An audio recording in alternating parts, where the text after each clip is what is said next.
Hi, it's Fiestaro. Hello, Leo placement. So, the person on your mind. Timeless love reading. Okay, so syempre, before tayo mag-start, kung hindi ka pa nakakapag-subscribe, please do subscribe and hit the notification bell para lagi po tayo maging updated sa mga mangyayari pa lang. Okay, and yeah, don't forget na mag-follow rin sa atin pong FB page. And kung may tanong po pagdating sa private or personal reading, message lang po tayo sa atin pong FB page for more info. Okay? So, there. Leo. Kunin muna natin ang inyong situation. Okay. Ano bang situation ninyo? Okay, Leo. Situation ng mga Leo when it comes to love. Okay, Leo. The Star. Okay. So, pwedeng merong Aquarius. And the King of Coins. The King of Pentacles.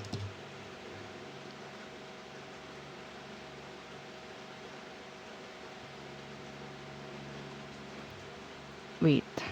Grabe.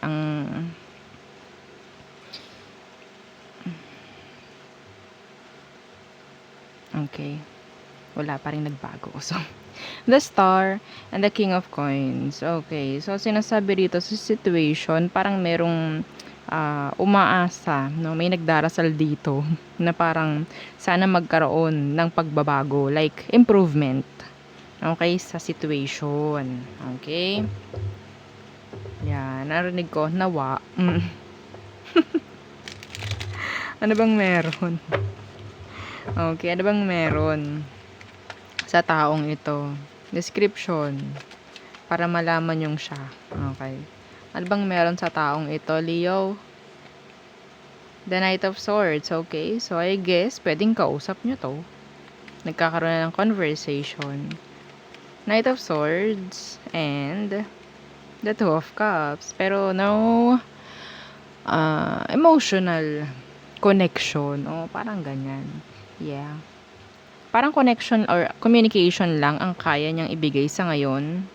Okay? Yeah.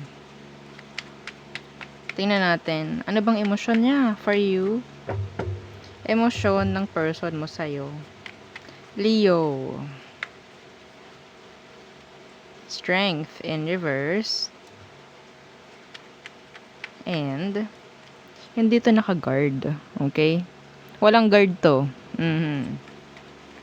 Strength in reverse. And yeah, and the Six of Swords in reverse. Alam nyo, kaya kayo kinakausap nito. Gusto niyan ulit, syempre, maging okay kayo. Hindi to naka-guard. Wala akong nakikita ditong tawag doon bakod. Oo, hindi niya binabakuran yung sarili niya from you. Ang emosyon nito, pagdating sa'yo, gusto niyang bumalik. Makikita mo yan. Kung palagi kang mini-message, kung palaging nandyan for you every time. Re-replyan at re-replyan ka. Pero hindi niya ipapakita sa'yo na gusto niyang kumonek. Yeah. Okay?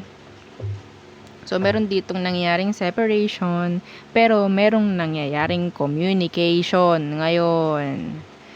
Okay? So, tingnan natin, ano bang emosyon mo, Leo, sa taong ito? Ano emosyon mo? Emosyon ng mga Leo. The Page of Wands. Ikaw rin naman. Puro ka pa tweetams Puro ka tawag doon? Puro attention. Ang nakikita ko, attention seeker. Okay? Puro papansin. Bakit ayaw mong maging straightforward? Kung gusto mo rin naman talaga na magkaroon ng pagkakayos dito. I don't know It depends upon the situation. Okay? Hindi ito para sa lahat, ha? Ano tong Page of Wands? The Seven of Coins. Kung ikaw, Leo, hindi mo gagawin, hindi mo sasabihin ng direct, okay, yung emosyon mo for this person, you're just wasting your time. Okay? Kailangan mo sabihin, Ha? The Hermit in reverse. Kailangan mo totally ibigay. Okay? Yung kung anong emosyon mo, kailangan mong ipakita. Wala akong masyadong nakikita ritong dark. Okay? Wala akong nakikita. Ang nakikita ko lang dito is meron kayong communication, the Knight of Swords, pero wala akong nakikita ritong emosyon.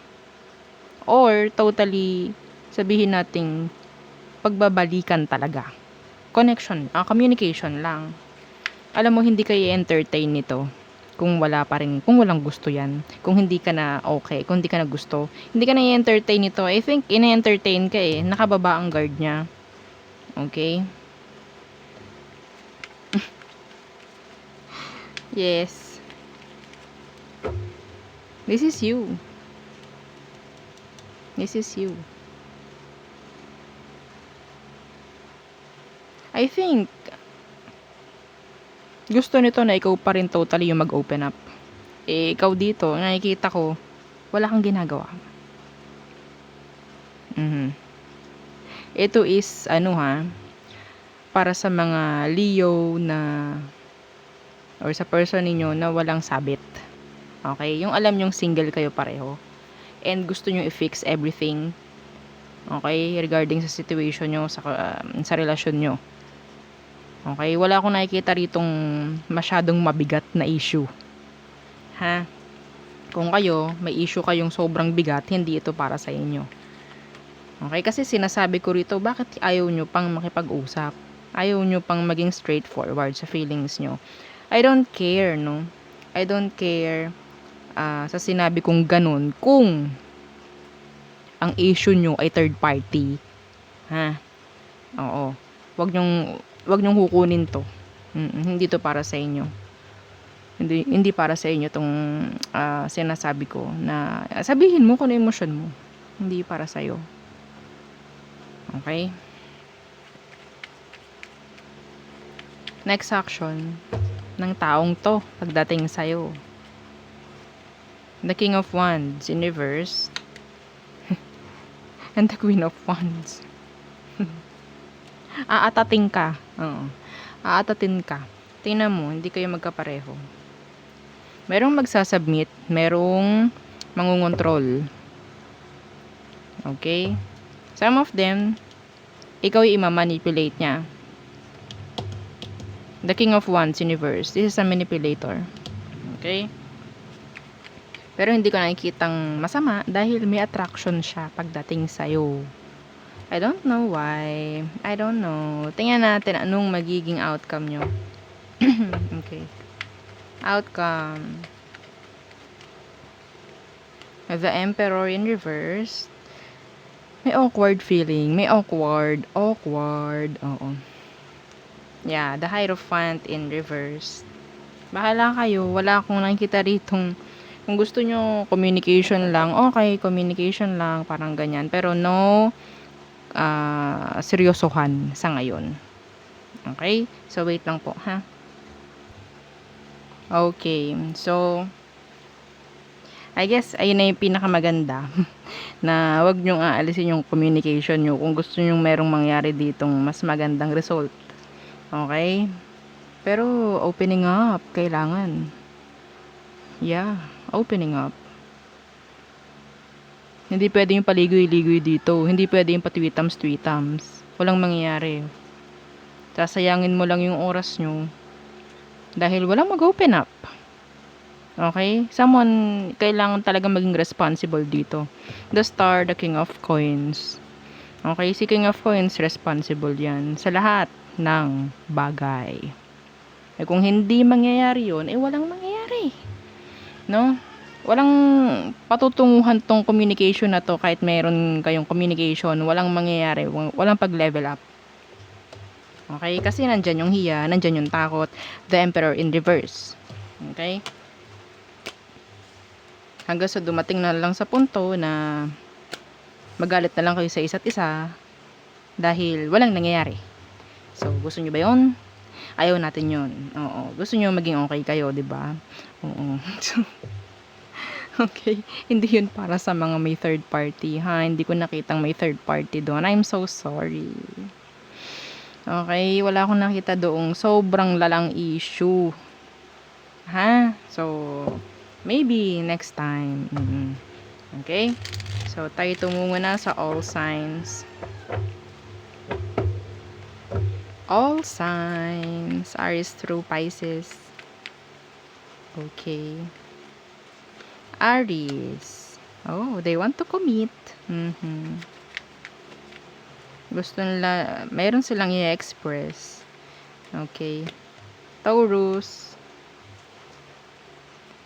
Gusto ka nila, pero hindi nila sinasabi. Gemini. They want to come back. They want a return. Second chance. Third, fourth, fifth, sixth. Cancer. May pagdadalawang isip patungkol sa pagbabago. Si Cancer. Oo. Next, Leo. Okay, they're stalking you.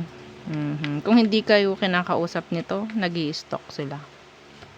Virgo, cold and detached. Pero yung pagiging cold and detached niya is something like a burden for them. Mahirap yun. Mahirap para sa kanila. So, may effort si Virgo. Libra. Okay. So, si Libra, like, irresponsible. Okay? Hindi niya kayang gawin yung mga dapat niyang gawin para may masimulan sa inyong dalawa. Scorpio. Ayaw niya maging parte ng isang third party relationship kung merong third party. Okay? So yung iba rito parang pagod na siya, no? Kakaplano. Kung walang third party, pagod na siya, kakaplano. Wala siyang ginagawa, plano lang ng plano. Sagittarius. Hindi siya nagiging loyal sa'yo. Okay? Meron siyang mga kakonect na iba, which is pwedeng sex-based, or kung ikaw ang kakonect nito, pwedeng, sex-based lang ang kaya niya. On and off. Walang balance sa inyong dalawa. Next, Capricorn. Gusto nila makipag-ayos. Gusto nila makipag-ayos sa'yo. Aqua. Gusto nila ng closure. Yes, clarity. Pisces. Ego. Breadcrumbing. Mixed signals ang nakikita ko rito. Okay? Pwedeng galitin ka ng Pisces na to. Okay? So there, yun po ang ating reading for Leo placement. So thank you. Bye!